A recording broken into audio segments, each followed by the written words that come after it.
It is not common to see someone with a trach that's still able to eat and drink, which is why I am so grateful to be able to do so with mine. I love food, and through the journey of my illness, that is definitely one of the things that I've learned to really appreciate and not take for granted. Back in the summer of 2010, I went into respiratory failure and I was rushed to the hospital where I was intubated with a ventilator tube in my mouth and down my throat. It was so uncomfortable and painful. My mouth was so dry, and I was starving. Even though at that time I had what's called an NG tube that was placed in my nose and ran down to the pit of my stomach, that's how I received all of my nutrients. But still, I was craving food and just wanted to drink a glass of water so badly. I had this trick where I would ask my nurses to fill a syringe with ice cold water and run it through my NG tube just because the feeling of the cold of the tube in the back of my throat would simulate the feeling of drinking a glass of water. It came time to decide whether or not I was going to move forward with a trach, and the possibility of just being able to eat and drink again was enough for me to move forward. I was just so desperate at this point that I was willing to do whatever. The trach surgery was thankfully successful. It took a few weeks for me to heal and really just adjust to having a trach.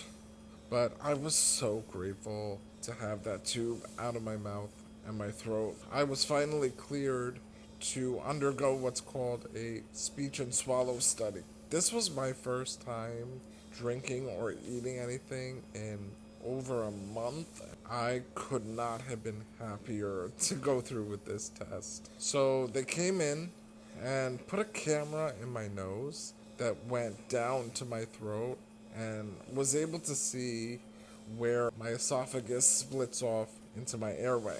And that's so that when I'm drinking the different fluids and eating the snacks, they can see that if there's any aspiration, which means if anything is accidentally going down into my airway and into my lungs, or if anything is causing me to choke, if anything is getting stuck. Thankfully, I passed the test and was able to move forward with being able to have regular meals.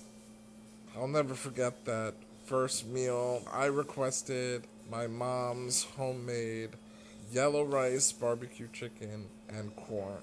And just after so many weeks of not being able to have anything whatsoever, that meal is a meal that will always stick with me because I really savored every single bite, and it was such a humbling experience because, again, I was reminded that this is something to be cherished and appreciated. My trach is cuffed, which means there is a balloon attached to the trach on the inside of my throat. My cuff has to be deflated for me to be able to eat or drink. That makes sure that I do not aspirate and that the food or the liquid does not go into my lungs. I'm very grateful because with my condition, you never know which muscles are going to be affected. I have friends who also are living with myofibrillar myopathy, and their throat muscles are very weak, and so that causes them to choke, and some of them also have gotten so weak that they need a feeding tube permanently. My throat muscles are still very strong, thank God, and I just really, once again, have learned to not take that for granted. Every single meal that I have, I'm very conscious that it doesn't have to be, and that I'm still able to enjoy something that really is a luxury in life. I was reminded of that lesson once again this past summer. As many of you know by now, my condition is progressive. There is currently no treatment and no cure, which means that my body, unfortunately, continues to weaken over time. While I am doing my very best to maintain the strength that I have and even regain some of the strength that I've lost, my arms and hands have really been affected in the recent months, which has therefore also affected my ability to be able to feed myself. I am still able to raise my hands somewhat, like this position, while I'm in bed. I was able to still do that while sitting up in the wheelchair, but again, this past summer I lost that ability. And so now I need somebody to actually feed me when I'm sitting up. I ordered an adult bib off of Amazon for my 40th birthday. And I can promise you that definitely was not on my bucket list for turning 40. I'll tell you that. In fact, I discussed that in my turning 40 video. I reflect on all of the emotions that came with that milestone. So if you're interested, go check that video out. Having to give up my independence in general has been a very challenging part of this disease.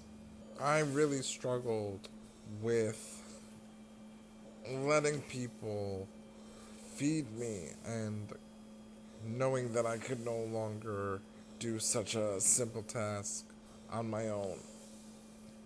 There were many days that I felt so sad and depressed. I felt angry. I felt confused. I was questioning, why do I have to deal with this? I'm very fortunate to have the support system around me that I do. My 24/7 live-in caregiver, he assists me with a lot of those necessities in a way where he doesn't make me feel guilty. He doesn't make me feel like a burden. I also do a lot of mental work where I constantly try to train my brain to refocus on the positive. What about this is something that I can be grateful for?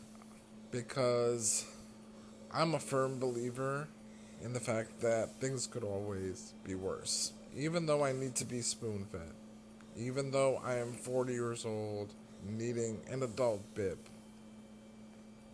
I'm also still able to enjoy meals. I'm still able to taste food. I'm still able to drink a glass of water. I thank you for your comments, your continued daily interactions. I really would like to invite you to consider joining my membership. As I mentioned, with the weakness in my hands, that really allows me to not only connect with you more directly, but to prioritize my interactions. If you have not already, please subscribe. Make sure you have your notifications turned on. All of my support links to my book, my short documentary, as well as my GoFundMe, and to join the membership are located in the About section of the homepage right here on my channel. New episodes drop every Thursday night at 9 p.m. Eastern Time. Thank you so much for watching, and I'll see you on the next episode.